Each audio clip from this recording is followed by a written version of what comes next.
በዕለተ ዓርብ ክርስቶስን ከተሳደቡ ሰዎች ሁሉ እኔ በጣም የሚገርሙኝ መንገድ ኃላፊዎች ናቸው።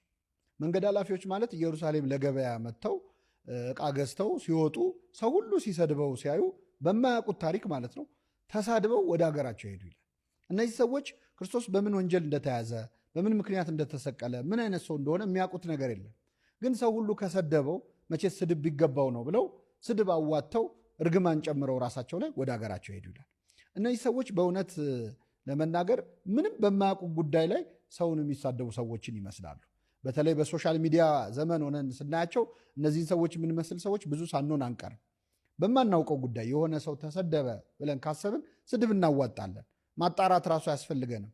ምናልባትም በዕለተ ዓርብ ብንኖር ኖሮ ከነዚህ ሰዎች ጋር እንደመር ነበር። ብዙ ሰው የሰደበው ሰው፣ ብዙ ሰው የነቀፈው ሰው ምናልባት ንጹሕ ሊሆን ይችላል እንደ ክርስቶስ።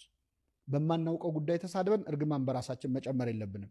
ስለዚህ በየትኛውም ሶሻል ሚዲያ ፕላትፎርም በየትኛውም አጋጣሚ ሰዎች ዱላ ሲወርድባቸው ቀን ሲጎልባቸው አይተን ተደርበን የምንሳደብ ከሆነ በዕለተ ዓርብ ጌታን በማያውቁት የሰደቡትን ሰዎች እንመስላለን። ምናልባት ዝም ማለትም ሳይሻል አይቀርም አልፎ አልፎ እና ከዚህ ዕለት ተሳዳቢዎች ጋር ከመደመር ይጠብቃል።